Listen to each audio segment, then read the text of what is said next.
আমি বললাম টাকা পয়সার জন্য আর কোনোদিন কারো কাছে যাব না। তারা হলো না গেলে এটা কিভাবে করবে, বলে পারবো, তোমরা আমার কথা শুনবাই নি। বললো বলে আমরা যে বললেন। তখন নালি ক্ষেত ছিল, নালিয়া ক্ষেত, এটা আমরা ছিলেন কিনা। তখন আমরা দাদা ডাকতাম, আমার দাদাকে বললাম যে আপনার নালি ক্ষেত যেটা আছে ঘাস বাসা হইতো, এটা খন্তি বলে, খন্তি দিয়া ঘাস বাসা হইতো। বললাম আপনার খন্তি দিয়ে দিবেন, আমরা 22 জন টাকা দিবেন, আমরা কিনবো, পরে আপনারা টাকা দিয়ে দিব। আর আমরা আপনার এই নালি খেতে ঘাস বাসিয়ে দেবো, আমরা টাকা কত দিবেন। হাবিব ভাই, আমরা আসলে এই পর্যায়ে প্রথমে আপনার কাছে জানতে চাই যে আপনার ছোটবেলা বিষয়টা নিয়ে, যে আপনার ছোটবেলা কোথায় কেটেছিল, কোথায় আপনার শৈশব, আপনার বড় হওয়া, আপনার বেড়ে ওঠা, সিলেটের কোন এলাকাতে, এই বিষয়গুলো যদি একটু আমার দর্শককে প্রথমে একটু জানাতেন। আসলে আমার ছোটবেলা, আসলে আমি যখনই ভর্তি হয়েছি মাদ্রাসায়, সেই বছরই আমার আম্মা মারা গেছে। তখন খাদাখাদি করছেন সবাই, এটা দেখে খাদাখাদি করছে, কিন্তু সেই সময় এতটুকু বুঝ নাই কি হয়েছে না হয়েছে। পরবর্তী পর্যায়ে যখন সন্ধ্যাবেলা ঘরে আসতাম, তো আসার পরে এখন যখন মাকে পাইতাম না, তখন আমাদের সিলেটি ভাষায় তনি বলে বা খুঁটি, এই এক খুঁটিতে বাই ধরতে রাঞ্জা করে, আর এক খুঁটিতে আমি ধরতাম এবং বেশ খাতাহাতি করতাম, কান্নাহাটি করতাম। বহুদিন গেছে। তখন আমাদের সবচাইতে বড় বোন যিনি, ওনারও বয়স তেমন ছিল না, তখন হয়তো 14-15 বছর হবে। আপনার বয়স তখন কত ছিল স্যার? তখন আমার বয়স তো 4-5 হবে, 5 বছর হতে হবে।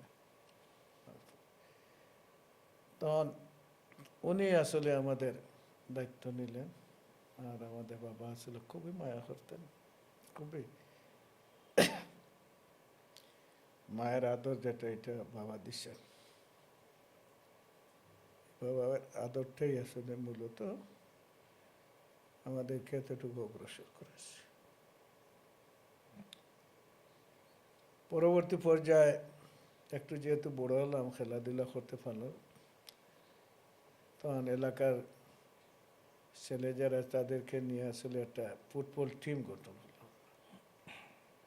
টিম গঠন হওয়ার পরে আমাদের এই এলাকার একজন লন্ডনে ছিলেন, নাম আমি বলবো না, উনি বললেন আমাদেরকে জার্সি এবং বল এটা কিনে দিবেন। ফেঞ্চিগঞ্জ একটা বাজার আমাদের বাড়ির নিকটে আছে, এই বাজারে মঙ্গলবার, এ বাজার তো শনি মঙ্গল, তো হয়তো মঙ্গলবার বা শনিবার হবে, আমরা গেছি বাজারে। যাওয়ার পরে আর ওনাকে পাইলাম না।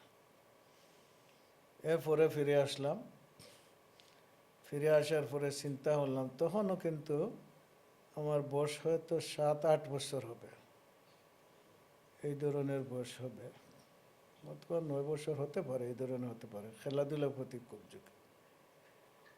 তখন ওই যে যারা খেলোয়াড় আমাদের সমবয়সী আছে, তাদের নেতৃত্ব আমি দিতাম,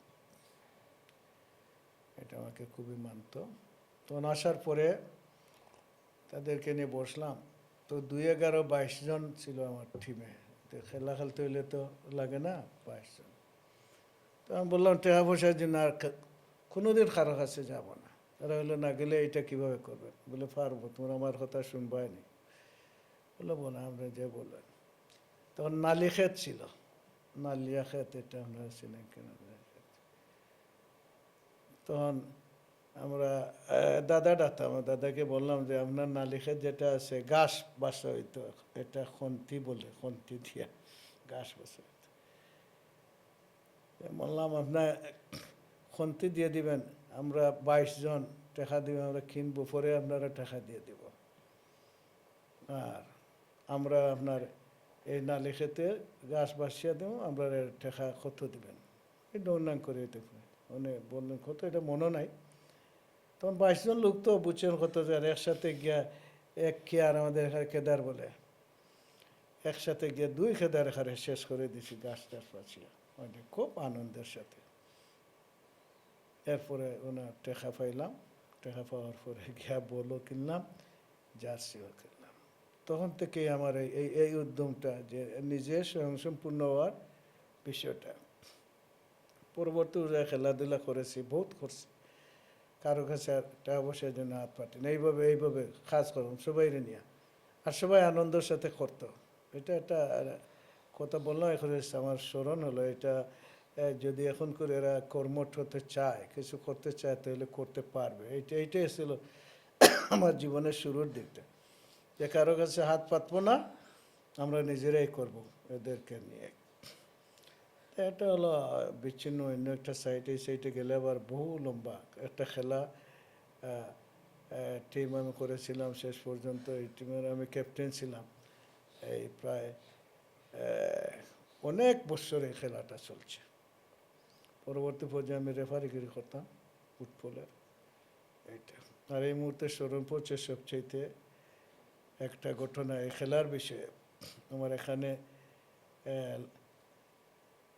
উজান মেরপুর বলে একটা জায়গা আছে, তখন তো হাঁটিয়া যেতাম। তো একটা ছেলে তখন কিন্তু আবার এই বড় হয়ে গেছে, হয়তো এই সময় মনে করেন 8 বা 9 এই ধরনের হব এই পর্যায়ে। বা ঘটনাটা বাংলাদেশ হওয়ার পরেও হতে পারে, হয়তো 10, 11 বা 12 বছর হবে বা 13 এই ধরনের বয়স হবে। তখন একটা খেলাতে সেখানে গেছি, যাওয়ার পরে পরের দিন তার ফ্লাইট, আর একটা চার্জ বলে চার্জ করা, এটা সে নিয়ে আসতে বলে। খুব শক্ত পাওয়া করে চার্জ করছি, করার পরে সে উল্টিয়া পড়িয়া তার পাটা ভেঙে গেছে। তার পাটা, এই ছেলেটার নাম কে এখন বলতে হবে না, খুব সুন্দর সুন্দর ছেলে ছিল। পুরিয়া এই যে চার্জ ডাট করে পা দেওয়ার কারণে উল্টে পড়িয়া তার পাটা ভেঙে গেছে। আমার স্মরণ পড়ছে তার ঘটনাটা। পরের দিন আর যেতে পারে না, এই পরে তো চিকিৎসা করে গেল। এই সাইড খেলাধুলার সাইড যেটা, ওইটাতে ওই খেলাটা আমাদের বহু দিন চলছে। আমি ক্যাপ্টেন ছিলাম, এটা পরিচালনা করছি। এমনকি আমি যখন ফাজিল দেই, আলিম ফাজিল আমি বাইরে দিছি অন্যখান থেকে, তখন পর্যন্ত ওই খেলার সাথে জড়িত ছিলাম। সবাই বলতে পারতো না, কিন্তু আমি জড়িত ছিলাম।